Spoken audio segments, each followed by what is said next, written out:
Friend, welcome to my YouTube channel गुरु की पाठशाला। तो आज हम लोग पढ़ेंगे रीजनिंग का पहला चैप्टर है coding and decoding. Coding and decoding, ये कोडिंग क्या होता है? कोडिंग क्या होता है? यानी किसी भी अर्थपूर्ण शब्द को उसके एक निश्चित नियम के अनुसार अर्थविहीन शब्द में परिवर्तित कर देना ही कोडिंग कहलाती है। किसी भी अर्थपूर्ण शब्द को एक विशेष नियम के अनुसार अर्थविहीन शब्द में परिवर्तित कर देना ही कोडिंग कहलाती है। जैसे हम ले लिए महेश, क्या ले लिए? महेश, ये हो गया महेश क्या हो गया? अर्थपूर्ण शब्द है।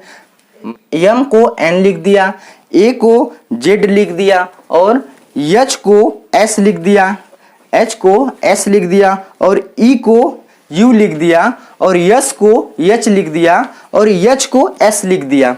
तो इसे मैं परिवर्तित कर दिया, यानी मैं परिवर्तित किया तो ये अर्थविहीन शब्द हो गया, इसे हम लोग कोडिंग कहेंगे। यानी मैंने यम को एन लिख दिया, यम को एन लिख दिया, ए को जेड लिख दिया और एच को एस लिख दिया और ई को यू लिख दिया और एस को एच लिख दिया और यस को यस लिख दिया। मैंने इस प्रकार कोडिंग कर दी, यानी यम का कोड मैंने यम दे दिया, ए का कोड जेड दे दिया, एच का कोड एस दे दिया, ई का कोड यू दे दिया, यस का कोड एच दे दिया, एच का कोड यस दे दिया। यानी मैंने परिवर्तित कर दिया अर्थविहीन शब्दों में। इस प्रक्रिया को कोडिंग कहेंगे। तो कोडिंग समझ में आ गया होगा। कोडिंग को कूटलेखन भी कहा जाता है, कूटलेखन, हिंदी में कूटलेखन भी कहा जाता है। अब हम लोग देखेंगे डीकोडिंग को कूटवाचन भी कहा जाता है। अब हम लोग देखेंगे डीकोडिंग यहाँ है किसी भी अर्थविहीन शब्द को उस विशेष नियम के अनुसार उसे अर्थपूर्ण शब्द में परिवर्तित करना ही डीकोडिंग कहलाती है। जैसे हम लिख दिए IZSFO। अब ये तो हो गया अर्थविहीन शब्द, इसको हम एक अर्थपूर्ण शब्द में जब परिवर्तित कर देंगे, यानी इसका कोड दे देंगे, तो उसे क्या कहा जाएगा? उसे डीकोडिंग कहा जाएगा। मैंने आई को क्या लिख दिया? आर लिख दिया, ठीक है। जेड को क्या लिख दिया? ए लिख दिया और एस को क्या लिख दिया? एच लिख दिया और एफ को क्या लिख दिया? यू लिख दिया, ओ को क्या लिख दिया? एल लिख दिया। यानी ये अर्थविहीन शब्द था, इसे मैं परिवर्तित कर दिया तो ये अर्थपूर्ण शब्द बन गया, इसे हम डीकोडिंग कहेंगे। यानी जब अर्थपूर्ण शब्द बन जाएगा, ये राहुल बन जाएगा। क्या बन जाएगा? राहुल। जैसे मैंने राम को PQR लिख दिया। क्या लिख दिया? PQR। यानी ये राम का है। राम एक अर्थपूर्ण शब्द है, मैंने उसे अर्थविहीन शब्द में परिवर्तित कर दिया, तो ये क्या हो जाएगी? कोडिंग। ये हो जाएगा कोडिंग। मैंने आर को कौन सा कोड दिया? P, ए का कोड कौन सा कोड दे दिया? Q और यम का कोड क्या दे दिया? R। यम का कोड R दे दिया।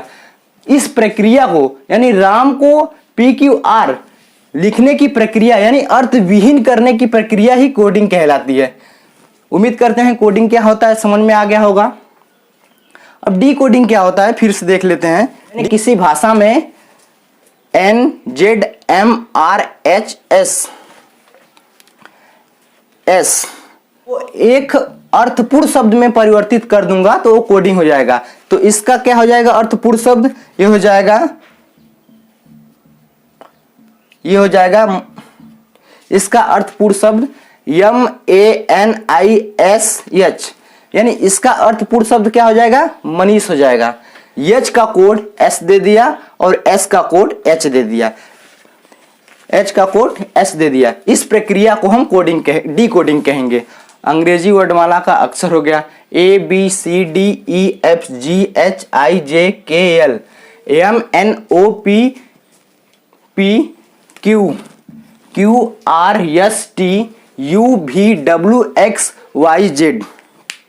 तो मैंने ए को 1 का कोड दे दिया, बी को 2 दे दिया, सी को 3 दे दिया, डी को 4 दे दिया, ई को 5 दे दिया, एफ को 6 दे दिया और जी को 7 दे दिया और एच को 8 है, आई का कोड 9 है और जे का कोड 10 है और के का क्या हो गया 11, एल का हो जाएगा 12, एम का हो जाएगा 13 और एन का हो जाएगा 14, ओ का हो जाएगा 15, पी का 16, क्यू का 17, आर का 18, एस का 19 और टी का 20, यू का 21 हो जाएगा और वी का 22, डब्ल्यू का कोड 23, एक्स का कोड 24, 25 और 26।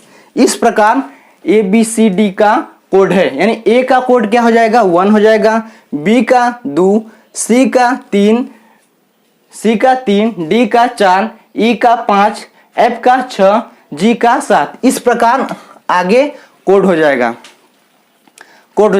तो हम पहले टाइप का क्वेश्चन आज कर लेते हैं। पहले यदि किसी सांकेतिक भाषा में HAND को IBOE लिखा जाता है तो SILK को क्या लिखा जाएगा? से होगा HAND को क्या लिखा जाता है IBOE ये लिखा जाता है। तो इसको क्या लिखा जाएगा? दिखाई दे रहा है कि नहीं दिखाई दे रहा है। तो बगल में लिख लेते हैं इसका। यहाँ दिखाई दे रहा होगा SILK। इसको क्या लिखा जाएगा? तो देखो मैंने एच का कोड अभी बताया हूँ 8 होता है। एच का कोड क्या होता है 8 होता है। ए का कोड बताया हूँ 1 होता है। एन का कोड क्या होता है? एन का कोड 14 होता है और डी का कोड होता है 4। डी का क्या होता है 4। अब आई का कोड होता है 9, बी का होता है 2, ओ का होता है 15, ई का होता है 5। तो इस प्रकार मैंने कोड लिख दिया सबका। अब क्या हुआ है यहाँ प्रोसेस देख लीजिए। अब यहाँ एच है तो एच होता है 8, तो यहाँ आई का कोड होता है 9, यानी एक प्लस किया है, एक क्या किया है 1 जोड़ दिया है। और अगला है ए है, यानी ए होता है 1 और यहाँ बी है, यानी इसमें भी प्लस 1 किया है। और यहाँ एन है, एन और एन का कोड होता है 14, यहाँ ओ का कोड क्या होता है 15, यानी प्लस फिर 1 किया है। और डी का कोड होता है 4, ई का कोड होता है 5, यहाँ भी प्लस 1 किया है। तो इस प्रकार हम लोग इसको हल करेंगे। इसका कोड क्या हो जाएगा? तो एस का कोड होता है 19, एस का कोड होता है 19, आई का कोड होता है 9, एल का कोड होता है 12, के का होता है 11। जैसे हम लोग इसको हल किए हैं, अब हम लोग इसको हल कर लेंगे। अब देखो भैया यश का कोड यानी एक एक बढ़ाकर लिखा गया है, तो हम लोग भी इसे एक एक बढ़ाकर लिखेंगे। यानी एस के बाद क्या आएगा? यश का कोड होता है 19, तो एस का कोड होता है 19, तो हम लोग एक बढ़ाकर लिखेंगे 20 हो जाएगा। इसका होता है 10, 9 है तो उसको 10 लिखेंगे। और यल का कोड होता है 12, तो हम लोग 13 लिखेंगे। और 11 होता है के का, तो हम लोग 12 लिखेंगे। यानी अब हम लोग जो कोड दिए हैं उससे प्रदर्शित कर देंगे। यानी 20 होता है टी, जे होता है 10, 13 क्या होता है 13 यम होता है और एल होता है 12। इस प्रकार हम लोग क्वेश्चन को हल कर लिए। तो आपको कोड याद करना होगा। ये कोड बहुत ही इंपॉर्टेंट है। आपके एग्जाम में इस प्रकार का सवाल देखने को मिलता है, तो कोड याद हो जाएगा तो सवाल आसानी से हो जाएगा, वरना सवाल में देर हो सकता है। Thank you. आज के लिए इतना ही रखते हैं। Thank you guys.